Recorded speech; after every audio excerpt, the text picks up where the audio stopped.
Alright, hello everyone, welcome to another video. So today's video I'm actually going to be going through the Stamplar again, now that I've had it in High Isle for a little while now, and I'm just going to run through everything that I've changed with the build. The last video was doing so well, I hope this one does just as well. It's nearly at 2,000 views, which, you know, for me is quite a lot in comparison to some of my other videos out there.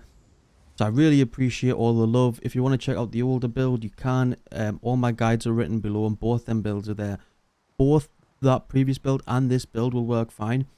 But I thought I'd give you guys an update on just what I'm doing for High Isle and how I feel I've made the build that little bit stronger and better. Now, nothing too much has changed, but I'll go through it all anyway. So we're still in Imperial. I still really like Imperial race. You could go Orc as well. You might just need a little bit more health points. I find Imperial gives us enough health and stamina, and then it gives us a 6% cost reduction to all of our abilities as well. So it's a good all-rounded race that we use. Again, if you wanted to mid-max out your damage, then you could run Orc on this if you really wanted to. You can see here 10 points into the health, 54 into stamina, but as I always recommend in my videos, make sure you do your attributes last. Bear in mind that some of our traits might be different. Your gear might be slightly different. You might still be able to use the same builds and same setup, but different traits, different things. So I always say leave the attributes to last, because you always want to make sure you get around 30,000 health. So you might end up with a little bit less stamina than I have, for example, but 30,000 health I find is really strong in Cyrodil and PvP. And then even without your CP points, you're still going to have like 28,000 if you go no CP, if you do Battlegrounds, for example. And 28 in Battlegrounds is still really good. You can see here our spell damage. We're still pushing into our spell damage over our weapon damage, just due to the fact that we're a Templar. Yes, we are a stamina build, but our passives from the Templar give us slightly boosted spell damage, so we push it into the spell damage. And due to the hybridization of the sets that we had a few patches ago, a lot of the sets we use are hybridized anyway, so they add weapon and spell damage, and then skills proc off whichever's higher, right? So if we're going to get naturally higher spell damage anyway, we're just going to push into the spell damage. For all this is still a stamina build. Alright. Just so you guys can see here, the penetration is sat at 7.7, which is really good pen, along with that kind of damage there. And we got 27 crit, which is really good, considering we're not really building into crit that much. You can see here the only things that are active. We do have a defensive scroll bonus active, so our resistance is 2% higher than what it would be without this. But apart from that, everything will always be active. We're using our TM takeaway broth as the food as well. Okay, and Boon is the lover. I'm not sure if I said that. We use this because we push our weapon damage and spell damage in other places. So to make up for it, we add the lover to get the pen. Just due to the fact that we get like nearly 4,000 penetration from the lover.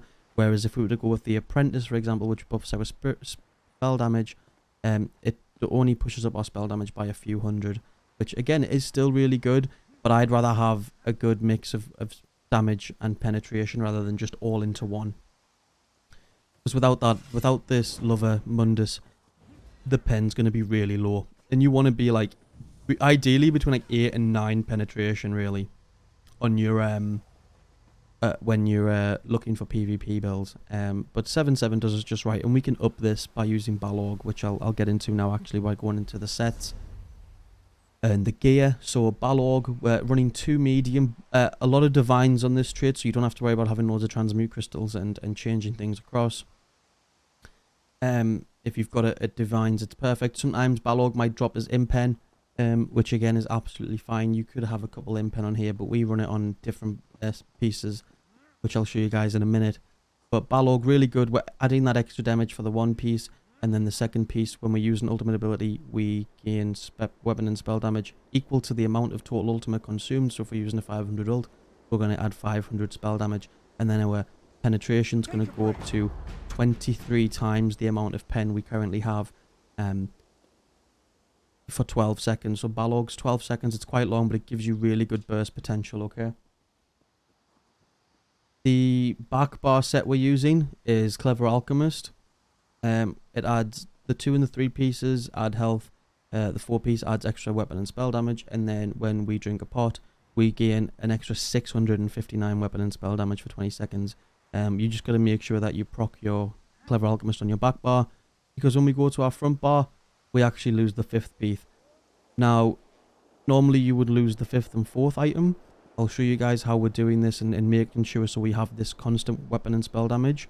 But we did lose a bit of health by doing this, so therefore we've that's why we're not running trainee on this set, okay? But again, I'll explain that in a second when I get to it. But for Clever Alchemist, you can see there the resistance goes up to around 20,000 unbuffed. Also, we get a defending greatsword on this with a weapon damage enchant. So we proc our potion on the back bar, and then we hit someone for that extra 20 seconds, plus the 5 seconds we get from the weapon damage. Your weapon damage is going up by nearly 1,000 in this instance, and this is before your group's buffing you or anything like that, okay? And where we put our Clever Alchemist to make sure we get the 4 pieces, so we have 2 pieces here, which is on our back bar, our greatsword. We have a chest, which is reinforced with a tri-stat enchant, and then we have a belt, again, heavy, with this impen, with a stamina enchant. So this impen, this 1 piece of impen allows us to get some crit resistance, and our item takes 50% less durability damage, which is really good. And then the reinforced just adds to our armor value as well. Alright. And then we have 2 pieces on the jewelry as well. So that's how we have 4 pieces active at all time. And then we technically on our back bar have 6 pieces. Okay. But I do this just so that we get the weapon damage. If you feel your weapon damage is high enough and you'd rather have extra health, swap the chest out for armor of the trainee. Again, reinforced with a tri-stat enchant. Don't change anything else, but you can swap this to trainee. And to give you guys an example, I'll show you guys how you would do that. We use Gallant Chain. We swap it over. Our damage is going to drop again. But then we swap it over and we now have 35,000 health. And still quite a decent amount of spell damage.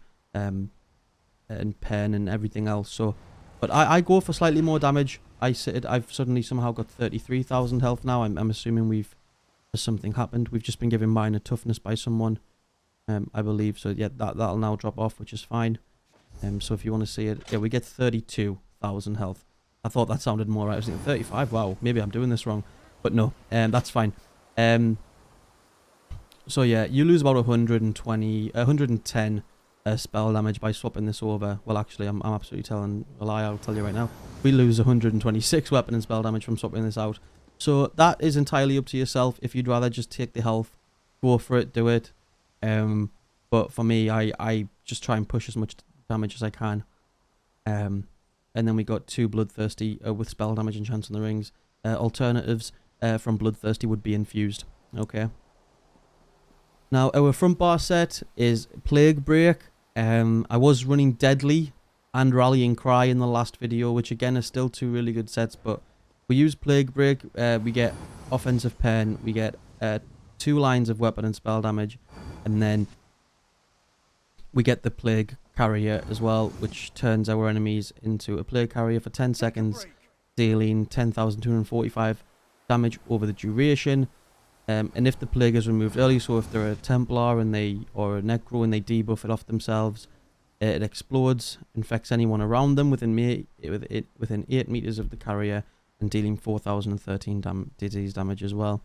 And the explosion deals an additional 50% per enemy hit. So if you can hit as like a good group of people that are stat together, like 12 people, you're going to get 12 slots of 50%, which is really good. And it occurs once per attack. And it scales off our higher weapon or spell damage again. So this is going to scale off our spell damage as well. Alright. Which again is really good. And we have 2 swords on the front bar. 1 sharpened, 1 precise. You could do Nirnhorned and sharpened. Could be also a way. But I do this just because precise gives us that little bit of crit. Again, it's not something we look at too much. But when I seen I had precise, I wasn't going to bother changing it because it seemed to work really well. It just helps push our crit up by an extra 3% there. And then obviously this increases our spell penetration. We use swords because if you go into the dual wield passive here, each sword increases our weapon and spell damage by 142. Again, when you could do maces to increase the pen more, but I remember I saying that I built more into the damage side of this rather than the pen, and then just use the lover to get the pen. All right, so that's why I prefer the swords. You can run maces again; it's totally viable.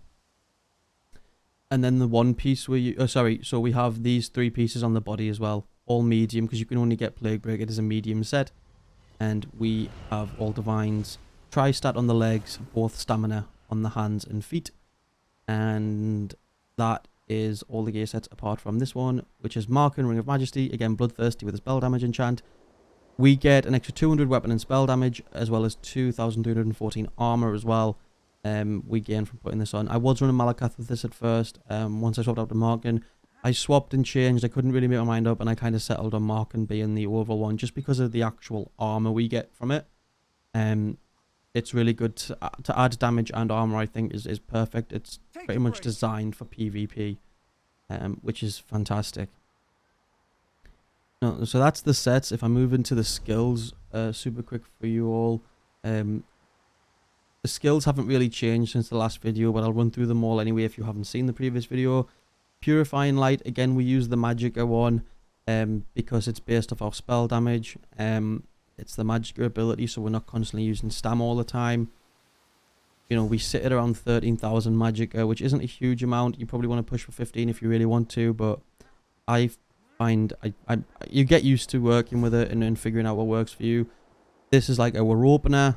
It's going to add a dot to them. It's going to apply damage, and the more damage we do, it'll copy up to 8784, and then it'll explode as well, which is really good. Binding Javelin, this is like our stun. Deals 5,683 physical damage. It stuns them for 4 seconds, and it ignores any resistance. It can't be blocked or anything like that. The only thing is it can be dodged. So you've got to learn to time it right. If you see someone dodge rolling, time it just for after that. Alright. Biting Jabs is just our spammable. Each strike reduces movement speed of the close enemy by 40%, which is really good for pinning them down. And then it deals, 3,259 physical damage to the closest enemy, and then 1,200 to enemies around you as well. So it can be a bit of an AoE attack as well. Activating this ability does grant you major brutality, mage, sorcery, increasing your weapon and spell damage by 20% for 10 seconds as well, which again is pushing up our damage that little bit more. We use Whirling Blades. This is our execute. Dealing 6,923 physical damage to nearby enemies, and deals up to 100% more damage to enemies who are less than 50% health. As soon as they're under 50-40%, you want to just start spinning like shit, and then you'll be fine. Camouflage Hunter, we use this to have it slotted more than anything. It increases our crit rating by 2629, and we also gain Major Berserk if we deal crit damage from an enemy's flank. Also, this is really good for hiding any enemies that are hiding, who are cloaked, who keep disappearing on you. You can use this, and it'll reveal them for 5 seconds. And they can't return to stealth or invisibility for 4 seconds as well, so it's really good.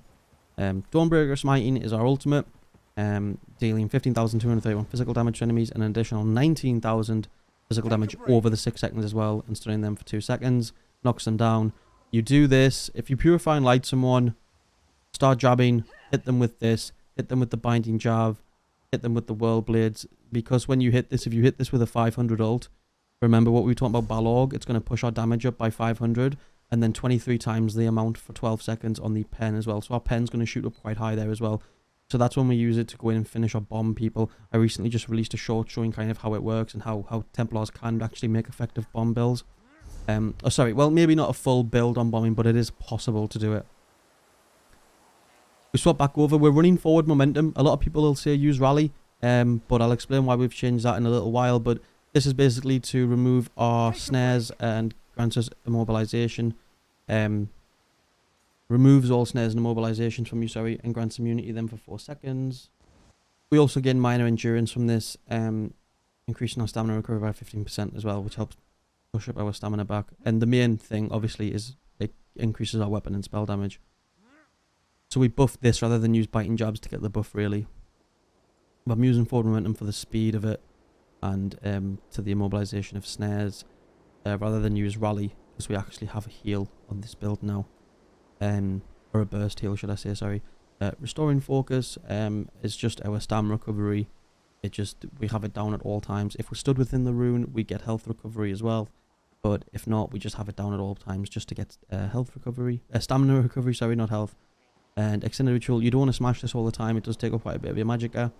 But this is mainly if you've got any negative effects on you, like Plague Break, for example. You just get rid of them, you cleanse them, you get up to 5 harmful effects removed from yourself. Also allows a synergy down as well for your allies to use if you needed. And also just be careful when using this. If you are a plague carrier from Plague Break, just due to the fact that it will explode, so make sure you've still got quite high health before you do it. We're using Echoing Vigor because we normally around surrounded by people, so we use this to resolve. It gives us and allies resolve, healing us for 40,615 health over 9.3 seconds, which is really good. And the reason we're not using Resolving Vigor for our heal over time, or we're not using Rally, sorry, should I say, because that would normally give us a burst heal, is because now we're using Honor the Dead. Honor the Dead is a huge burst heal. Anyone who's below 75% health restores 18% of the abilities cost every 2 seconds over 6 seconds as Magicka as well. Really good ability. The only thing is it does take up quite a bit of Magicka, so does Extended Visual. So they're not something you want to pop all the time. Don't get used to relying on these, but just save them there for when you really need them. Okay? And then our ultimate. This is our get out of jail card. Heals us and our allies around us. Major protection, which reduces our damage taken by 10%. We can't move while channeling it, but you become really tanky during this time, so you'll be absolutely fine, unless you've got literally a full Zerg on you. But then if you've got a full Zerg on you anyway, then there's not really much you can do, unfortunately. And that's that one up there. Onto the CP points super quick. We're using Deadly Aim, Wrathful Strikes, Untamed Aggression, and Occult Overload, again along with Plague Break. We can get them to explode, dealing 12,800 Oblivion damage as well as the disease damage, so it just helps with that. If you wanted to swap this out for something else, this is kind of like a flex spot, but I personally really like it. The other three I would say you need to have, basically. If you wanted to be a bit more defensive, you could have like Ironclad or Duelist Rebuff in here instead of this as like options. On the red tree, we got Boundless Vitality, gaining us 1400 extra health. Rejuvenation to give us 90 health, magic, and stamina recovery. Pain's Refuge, which reduces the damage taken by 2% for every 2 negative effects we have on us up to a maximum of 20%. And then we use Slippery, because again, I'm running in groups. After we automatically break free, we do become winded though, and we kind of trigger this effect, or others like it, for 21 seconds. So, but it is really good. It's kind of like a must-have when it comes to group Cyrodil play and solo, to be honest. Maybe if you did one Slippery, you could do Sustained by Suffering. Okay, that's the kind of the flex option there. The green are pretty much all flex options, I'll be honest. It's entirely up to you. They don't affect you resistance wise or damage wise, but I just use Teed's Blessing to get out of combat movement speed. Rationer to get longer on our food. Liquid Efficiency, we have a chance not to consume a pot. And then Gifted Rider to get an extra 10% mount speed. That's what I use, but again, them ones won't affect any of your stats, so you can kind of do what you want with them, really. I have different ones for like if I'm wanting to craft, then I'll put inspiration ones on, or if I'm gold mining, then I'll do it that way. But yeah, that's pretty much everything in the build. I'm using Essence of Health, pots. Make sure you use the ones that are where you restore 7582 stamina, magicka, and 10,000 health, and they give you the recovery as well. So our health recovery, our magicka recovery, and our stamina recovery, as soon as we put these, not only are we getting weapon damage from Clever Alk, but we're also getting extra 30% recovery on all our major stats, 47.6 seconds.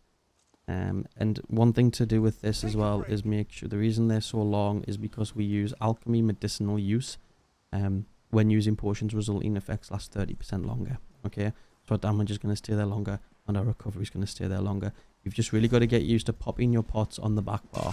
And Clever Alchemist will only proc when you're in combat. So if I was to pot a pot now, I would only get my 3 recoveries.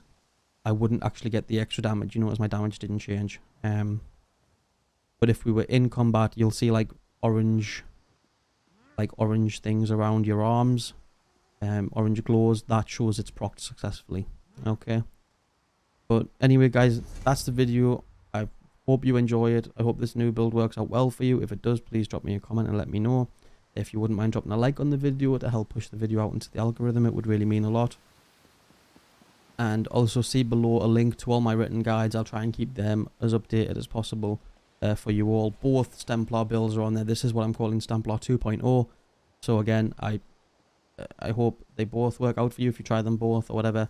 I'm most likely going to do a necro build next, but I'm finding it really tough to find the perfect damage output for the necro. Sustain wise and everything fantastic, but yeah, I feel like we can't like really get in there without using a Magicka necro, and I really wanna, I'm really stubborn and I really want to find that perfect stamina necro build. Any suggestions, again, please drop me a comment below. Links to all the socials are below as well, and guys, I just hope you enjoy. But until next time, take care and stay safe. Thank you.